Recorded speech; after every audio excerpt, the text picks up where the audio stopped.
think about too much. So as I'm talking, and hopefully you guys are all breathing, droplets are coming out of our airways about 100 microns in diameter, and they contain the viruses and the bacteria that are all normal in our mouth, nose, sinuses. They come out, our skin particles are released from our bodies.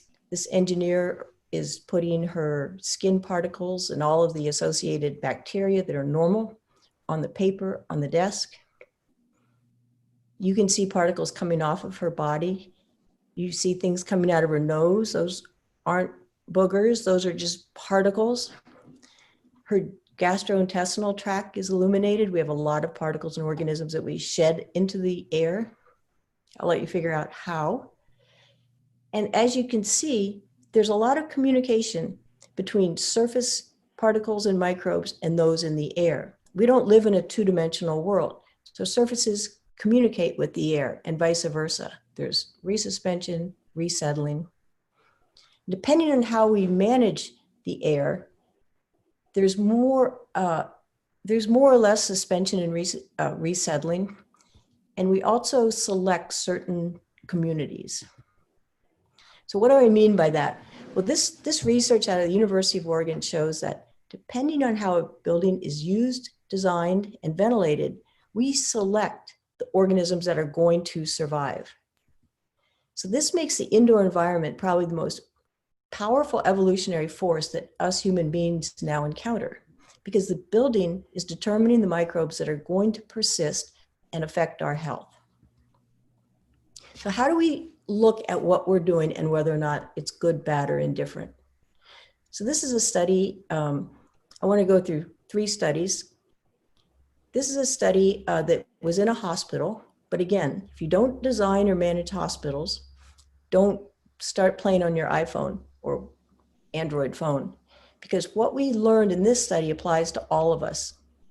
But in this study, which took place over 13 months in the Chicago area, a group of microbiologists were asking how microbial communities come into a brand new building, brand new hospital, and morph and colonize as patients and clinicians also begin to use the building. So they looked at 10 patient rooms and associated nurse stations over 13 months. And they looked at all of these different parameters that you can see in the patient room, in the end user space: temperature, hand hygiene, compliance, room pressurization, lighting, CO2, relative and absolute humidity, room traffic, room air changes, and outdoor air ventilation.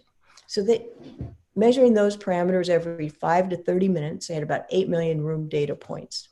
So I found out about this study and said, hey, I'd like to look at patient outcomes using electronic medical records and to see if these new infections that people get in the hospital have any statistical correlation with the environmental parameters that you see listed there. So after 13 months, we sent a massive amount of data off to our statistician, who came back saying that the most powerful correlation with infections was low relative humidity in the patient room. Now, I just need to tell you, I don't sell humidifiers. I don't have any stock in Condor. I think Glenn is wonderful. I love you guys, but I don't make a living selling humidifiers. So with that said, our statistician said low relative humidity, meaning around 32%, was associated with higher infection rates. And when the relative humidity, the average relative humidity in those rooms went up a little over 40%, the infection rate went down to 0. So I looked at this and I said, this is incorrect. It's a seasonal thing. There's something else going on that wasn't addressed. So we fired our statistician, hired a new one who came back and said, this is an independent variable that's statistically significant. Still being skeptical, I embarked on a longer study that's now 6 years in the running in a nursing home. So we were looking at the similar indoor factors and correlating those with patient infections. And after 4 years, our statistician returned with this result saying that, again, the most powerful correlation was with dry indoor air, and that when the relative humidity in the nursing home was less than 40%, especially gastrointestinal, and respiratory infections, both bacterial and viral, were high. And once the indoor relative humidity reached 40%, from 40 to 60%, you see like the all-time low in those infections. And other ones trend down, except for urinary tract that sort of do their own thing. That's not related to the air, it's more mobility and hygiene. So again, this was statistically significant correlation. And the third study I want to show you points more to causation because it has a direct control arm to the study.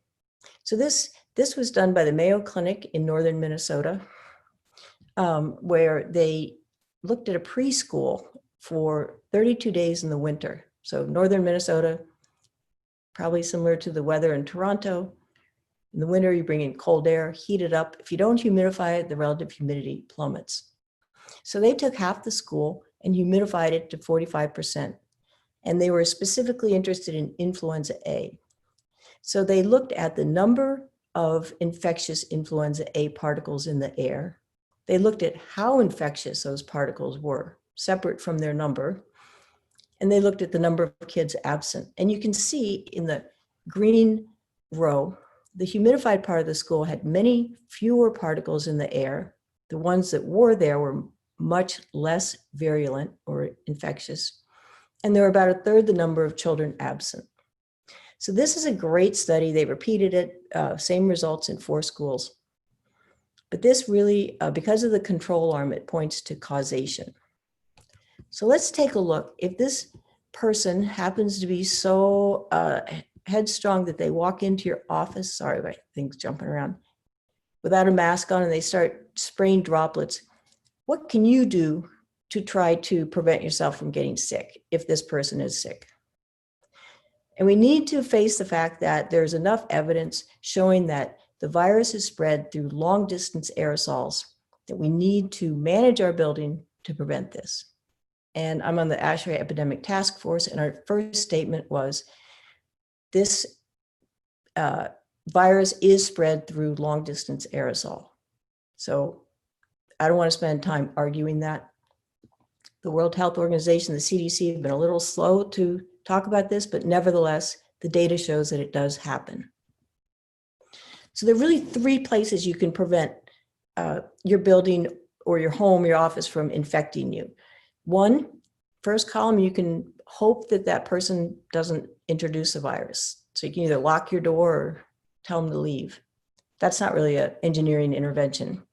The middle column is where we focus with the built environment. How do we decrease viral transmission in our buildings? And the third column on the right is generally left to the medical profession. Vaccines, treatments, eating well, getting exercise, sleeping well.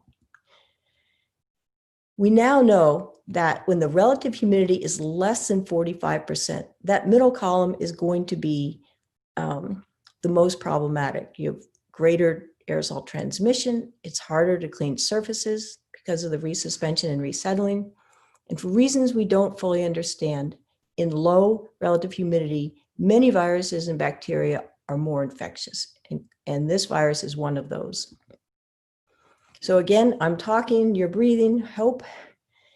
Droplets come out 100 microns in diameter. In relative humidity less than 40%, those droplets desiccate very rapidly to reach moisture equilibrium with ambient air. And they reach 0.5 microns very quickly. They're called droplet nuclei at that point, and they travel far and wide through the air. So if that droplet that you've emitted contains an infectious virus or bacteria, we used to think they were dead. We now know they're usually dormant, not dead, but they're still infectious. So dry air, droplets shrink and travel far and wide. Again, in terms of infectivity, this study with influenza A in guinea pigs showed that when the relative humidity on the x-axis was less than 40%, influenza A virus was very virulent. And at 40% RH, 80% of the viruses were inactivated in 15 minutes. So just think about that. 80% are inactivated in 15 minutes. That's remarkable. The infectivity stayed low. With some viruses and bacteria, the infectivity comes back up again at 60% RH. But there's that sweet spot, 40 to 60%, that's beneficial to humans and decreases the infectivity of pathogens. So that was influenza A. This chart is looking at the coronavirus, such as SARS-CoV-2. On the x-axis, we have the number of days that it's active. On the y-axis, we have a logarithmic scale for activity. The black line shows that at 20% RH, activity stays high over time, both surface and airborne particles. The green line shows that 80% RH, which would be too humid, for at least for my comfort, it's not recommended. You have inactivation, but at 50%, right in the middle of that sweet spot, you have rapid inactivation. So that's the microbes. What about the humans? What about that third category? So while we're waiting for the vaccine and we're waiting for us doctors to get our acts together and come up with a good treatment, we now know that the indoor environment also can support our immune system. This study was done at Yale about a year ago. It was looking at influenza A. And why is it that at 50% relative humidity, if you're exposed to the virus, you might not get sick, you might get a little sick, but in the wintertime, when the indoor RH is low, that's when we really get sick. That's because it's just, that's what happens with seasonal respiratory illnesses. The study was done in genetically engineered mice because we had to take the lungs out, or they had to take the lungs out. Can't do that to your colleagues or patients. So the mice were engineered to have the same immune response as humans. And just to summarize, it's an excellent study, but to summarize, what Dr. Akiko's lab found was that all of the first immune response defensive mechanisms that we have, that mammals have to prevent us from getting sick if we are exposed, were impaired in dry air. So when the air was dry, the mucus that lines our respiratory tract was too viscous to trap particles. The little cilia, which are there to keep washing things away from our lungs, the cilia were not able to function in the viscous mucus.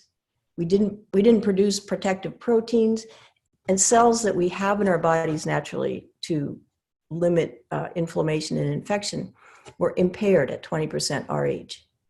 All of those functions were optimized at 50. I'm just going to move along because of time.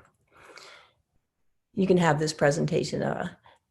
But so the beauty of humidification, and again, I don't sell humidifiers, but the beauty of keeping the indoor RH between 40 and 60% is that, it doesn't lock your door, but it does clean, so to speak, the viral particles out of the air. It inactivates them. It optimizes surface disinfection and actually optimizes social distancing as well.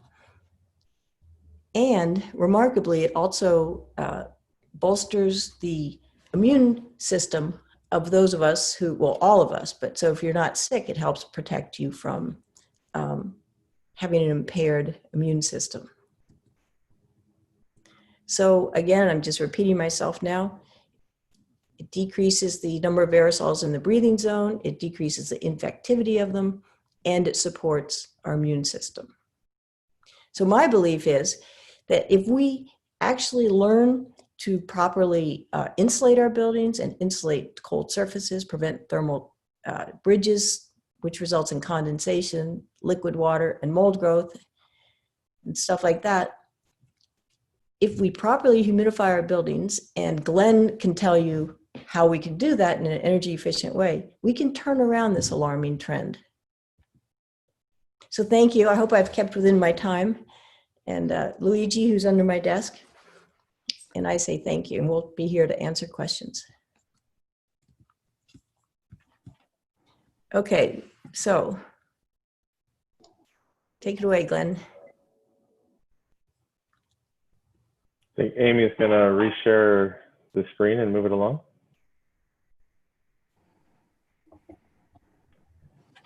Okay, Thank you, Dr. Taylor. That was a fantastic presentation. I always, like I said the last time on May 27th, I always learn a little bit every time that you do your presentation. So thank you very much. Nice to see that picture of Luigi at the end too. I got a great introduction from Paul, so I won't spend too much on this slide. Ed Carney and I are now the current owners of Kilmer Environmental. So that's the anytime you have a need for a humidifier quotation, you know how to reach us. We've met many of you, our friends at ORAC. Next slide, Amy. I really want to make sure all of our friends here at ORAC know that Condor is a name change. We had Nortec for many, many years, and now Nortec has done a name change to Condor. So if you see that name, there's no change in the company or anything else. It's just a one global brand because they're the biggest humidifier manufacturer in the world and want to be known with one strong brand. I always like to have this slide up. I think it's important that everybody realize, I mean, beyond what Stephanie just told us, the definition of air conditioning has always included some form of control of humidity. You know, our Ontario building code doesn't sort of mandate any low level, which is something we're working hard to change. We're working hard to change that through ASHRAE and the CDC and the World Health Organization. At the end, I'll show you a link to a petition we're trying to get everybody to sign to petition the World Health Organization to mandate an RH of 40 to 60. But humidity is part of the definition of air conditioning because it's a very important aspect of, you know, human comfort and inside buildings, as well as, you know, as Dr. Taylor said, trying to prevent the spread of the virus. Through Nortec and now Condor, Kilmer has done, you know, we've done a lot of work with ORAC members over the years selling gas and electric humidifiers. You know, the electric humidifier with the cylinder is still by far one of the easiest to maintain and lowest first cost. It's a fantastic unit. But I want to focus on something, as Stephanie alluded to, that takes care of all three parts of the building design. We want to consider human beings as part of the building, as well as, you know, sustainability and energy efficiency. And when you want to look at that, you can look at all the downtown towers in Toronto, and you'll see a lot of these, what I call swamp coolers. You'll see a vat of water right in the airstream, and the only means of protecting people is maybe you'll sometimes see a nylon stocking with some chlorine pucks dangled over the edge into the little swimming pool inside the air handler. Well, those systems were used in the 60s because they knew back then that evaporative or nozzle or adiabatic type humidifiers were sustainable. They used less energy. And that's mainly because when you go into the shoulder seasons, especially in tall buildings, you can extend economizer time. So you're literally running your chiller less during the year, which saves a lot of electricity. In printing plants and manufacturing, and even big studios like the CBC downtown, which we did an adiabatic system in, you can imagine if you can do cooling and humidification at the same time, you can use that free heat in the building to do the humidification for free. So humidification doesn't have to be expensive to operate, and it doesn't have to be expensive to maintain. On the maintenance side, today I just wanted to show that there are technologies out there that can hit all of these important points. We have one technology update I wanted to show you from Condor, which many people here probably haven't seen, is the DL from Condor, the DL series. And I like to bring this one up because it addresses hygiene. It has a certificate from the Fresenius Institute in Germany certifying the entire system as hygienic, which is fantastic for hospitals. And it's why it's getting put into hospitals in Europe and hospitals in the United States. Here in Canada, we can't put adiabatic systems into hospitals yet, but we're working hard with CSA here, members here in Ontario, to try to change that with this system. The main thing that a lot of people are concerned about with humidifiers is maintenance, and this system is evaporative. It combines low pressure nozzles with evaporative ceramic media. Nothing in the airstream has to be maintained. That ceramic media that does a lot of the evaporation, it's there for the life of the system. So that's fantastic for hospitals that really don't, anybody that's here that does service or new construction of hospitals, the hospitals don't want you going into the air handler to do maintenance on systems. That's why we have those windows and the light switches. And lastly, we have the silver ion dosing system, which basically doses a tiny little bit, a safe amount of silver ions into the water. And anything that's wet inside the air handler is now got a little bit of silver ion in it, and that prevents the growth of bacteria and viruses in that section. So that's why, for all these reasons, it got that certificate of hygiene. So again, we don't have to rip out those swamp coolers and put in gas and electric humidifiers necessarily. We can do something for the planet, protect human beings, and have a little bit less worry that we're going to be having any issues with Legionnaires or anything else in our airstream with the DL. Next slide. Thanks, Amy. So this is the petition. I'd like to ask everybody here to at least go to the website 40to60rh.com and sign the petition for Dr. Taylor. It's a great cause. We need voices to tell government at all levels that this is important. Nobody wants to go back to work in the fall into a building where the RH is, less than 20, less than 15 because the humidifiers aren't on. I just had a long-term care facility call me the other week, said, new maintenance managers in there. He calls me up and said, we have 15 Nortec humidifiers. They've been off for years and I want to get them going again. The message is getting out. I know that this person called me and told me he's got to maintain 40%. Same thing with the College of Physicians and Surgeons downtown. Probably shouldn't name them out by name, but they contacted us and said, we now know that it's got to be 40%. What can we do to up our humidity in our building? So thanks to people like Dr. Taylor, this message is getting out and we need to keep spreading the word. And thanks to you, Glenn, and thanks to Paul at ORAC. So one last plug. Everybody, I hope I've met most people at ORAC through all the wonderful functions we've had. This seems to be the new forum going forward. Unfortunately, I'm an avid golfer myself. I'm missing all the events this year. I'm sure Paul is too, and everybody that's watching today. But if you have humidity issues or you want to have an assessment, we're here for you. You can call us at Kilmer. Our number's there below, and we're on your website as well. Hey, thank you, Glenn. And thank you, Dr. Taylor, for providing great insight into what's obviously an extremely relevant topic at the present time. At this time, we'd like to field any questions that you may have. You can either type in your question in the Q&A box at the bottom of the screen, or you can raise your hand by clicking the hand symbol at the bottom of the screen, and Jessica will unmute you so you can ask the question verbally. So if you have any questions, now is the time.